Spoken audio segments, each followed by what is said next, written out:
नमस्कार। Capital TV में आपका स्वागत है। राहुल गांधी लंदन गए हुए थे। उन्होंने कहा हिंदुस्तान में डेमोक्रेसी नहीं है। डेमोक्रेसी तो जनता के द्वारा चलाई जाती है और जनता के पास हर 5 साल में एक ऐसा वक्त आता है जब उनको यह अधिकार होता है कि इस देश के ऊपर कौन शासन करे वो तय करे। लेकिन कई सारे जगहों पर ऐसा होता है कि लोग उसे हॉलिडे बना लेते हैं, वोटिंग करने नहीं जाते। उनको लगता है कि चलो यार बाकी लोग कर लेंगे। तो डेमोक्रेसी को मजबूत करना है तो देश की पॉलिटिकल पार्टीज का तो पहला धर्म यही होना चाहिए कि ऐसी व्यवस्था बने जिसमें सारे लोगों को वोटिंग करना कंपलसरी हो। दुनिया के बहुत सारे ऐसे मुल्क हैं जहां ये वोटिंग कंपलसरी है। उस दिन नेशनल हॉलिडे कर दिया जाता है और आप अगर जहां कहीं भी हो ऐसी व्यवस्था बनाई जाती है कि हर व्यक्ति को इस डेमोक्रेटिक प्रोसेस में पार्टिसिपेट करना वो कंपलसरी कर दिया जाता है। हिंदुस्तान में ये बात सबसे पहले आडवाणी जी ने उठाया था। उन्होंने कहा था कि भाई कंपलसरी वोटिंग होनी चाहिए। और ये जो डेमोक्रेसी की हत्या जो रोज करवा रहे हैं, आज का जो विपक्ष है, ये वही पार्टियां हैं जिन्होंने इसका विरोध किया था। लेकिन अब इस केस में एक नया मोड़ आया है। PIL मैन अश्विनी उपाध्याय जी, आपका बहुत बहुत स्वागत है।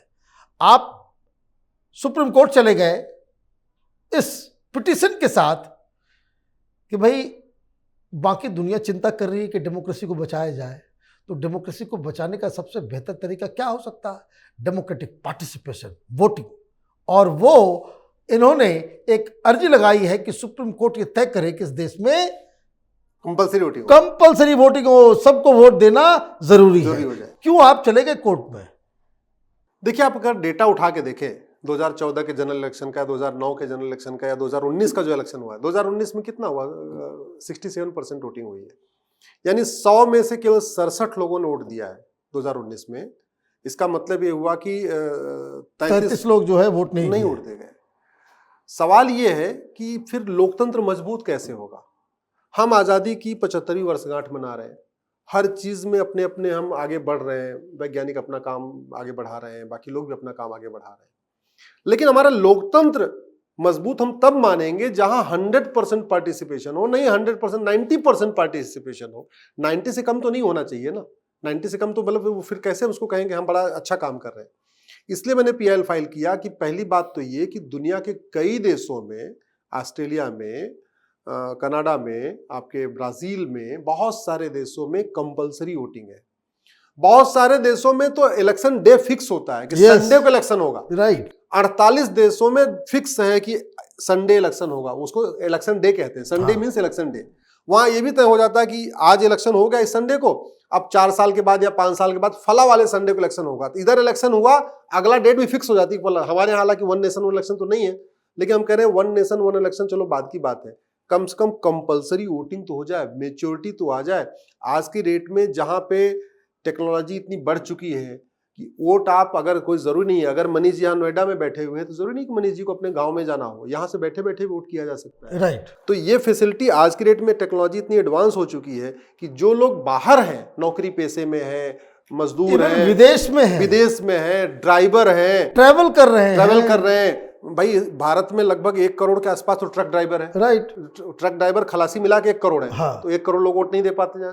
इसी तरीके जो टैक्सी बाकी और कार चलाते हैं वो बेचारे वोट नहीं दे पाते हैं। ट्रेन में चलने वाले लोग वोट नहीं दे पाते हैं। भाई ट्रेन खाली थोड़ी है, जिस दिन इलेक्शन होता है ट्रेन पुलिस वाले नहीं दे पाते, पुलिस वाले नहीं दे पाते, आर्मी के लोग नहीं दे पाते। तो इसलिए मैंने जब रिसर्च किया इस पे, मैंने देखा कि हमारा वोटिंग 60% के आसपास हो रहा है, एवरेज के आसपास।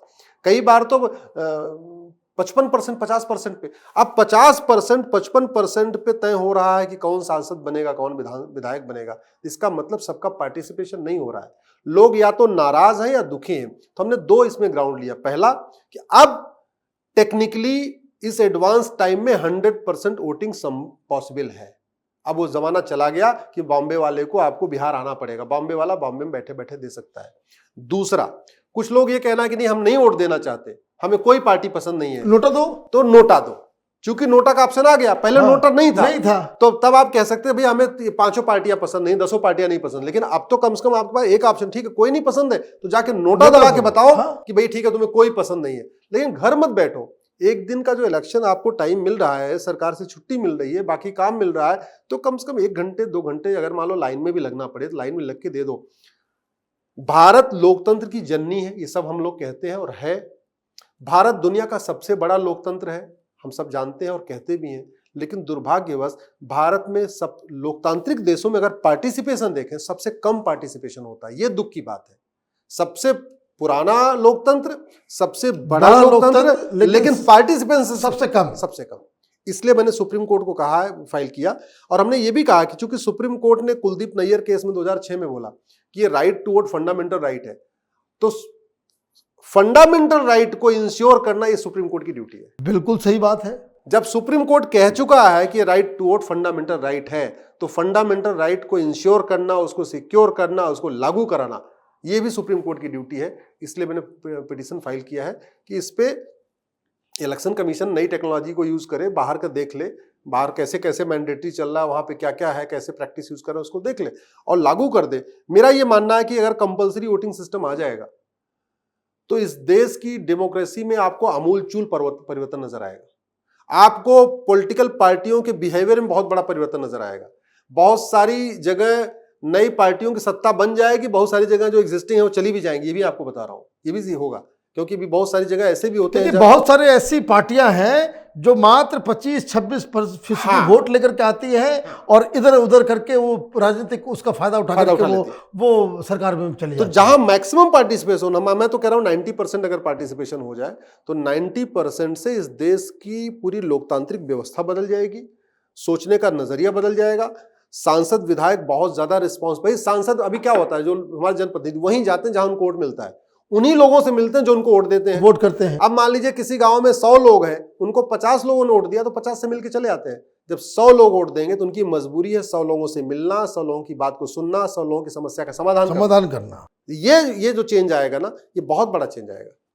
मुझे एक बात और बताइए कि जब आडवाणी जी ने इसको उठाया, इवन प्रधानमंत्री मोदी ने भी गुजरात में सीएम रहते हुए इस मुद्दे को उठाया था कि इस देश के अंदर में कंपलसरी वोटिंग होना चाहिए। नहीं, मैं आपको एग्जांपल दे दूं।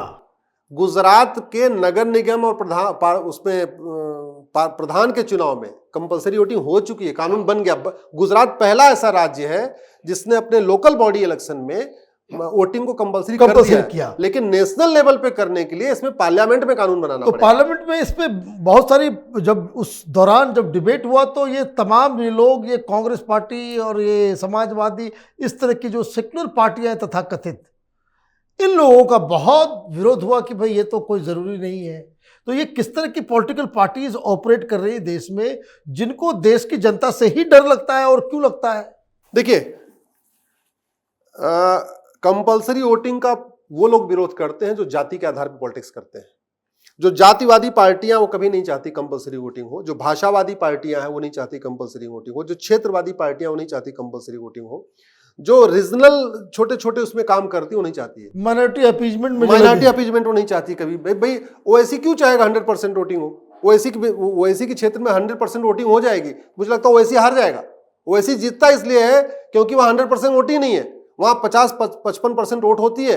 ओवैसी के जो अपने चाहने वाले वही आके वोट दे लेते हैं, बाकी लोग घर में बैठे रहते हैं। 100% वोटिंग होगी तो ओवैसी जैसे लोग भी हार जाएंगे। तो जब मैंने कहा ना, इसका फायदा ये होगा अगर 100 कंपलसरी वोटिंग का, भारत में जातिवाद, भाषावाद, क्षेत्रवाद कमजोर होगा और धीरे धीरे खत्म हो जाएगा। कट्टरवाद, मजहबी उन्माद कम होगा। जो पॉलिटिकल पार्टियां नक्सलियों के, माओवादियों के सहारे, मजहबी उन्मादियों के सहारे, जिहादियों के सहारे, कट्टरपंथियों के सहारे अपनी पॉलिटिक्स करती हैं और किसी गांव में 20 वोट पाके भी अपना पार्षद बना लेते हैं, प्रधान बना लेते हैं, मुझे लगता है उनका जो वजूद है ना वो धीरे धीरे कमजोर पड़ जाएगा।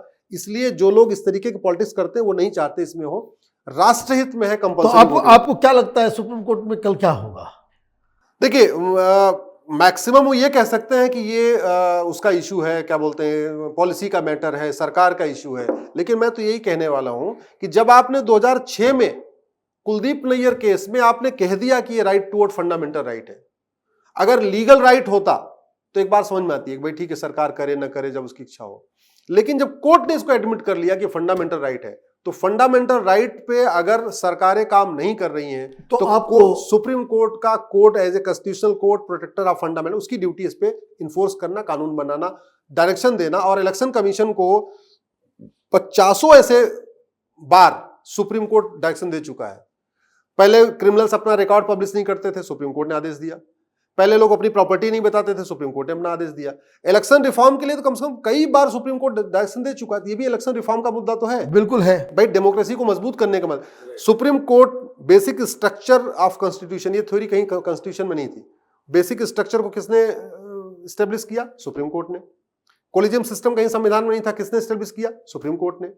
और सुप्रीम कोर्ट ने यह भी कह दिया है फंडामेंटल राइट भी है। तो ऐसे में इसको इन्फोर्स कराना मुझे लगता है सरकारों की भी ड्यूटी है, इलेक्शन कमीशन की ड्यूटी है, लेकिन सुप्रीम कोर्ट की भी ड्यूटी है। इसलिए सुप्रीम कोर्ट ये नहीं कह सकता ये मेरा काम नहीं है। आपका बहुत बहुत धन्यवाद और आपको ऑल द बेस्ट कि कल सुप्रीम कोर्ट के अंदर इस PIL के ऊपर कुछ खुशखबरी लेकर के आएंगे आप। आपका बहुत बहुत धन्यवाद। अगर आपको ये वीडियो पसंद आया तो आप उसे लाइक करें, शेयर करें और कैपिटल TV को सब्सक्राइब करें। धन्यवाद।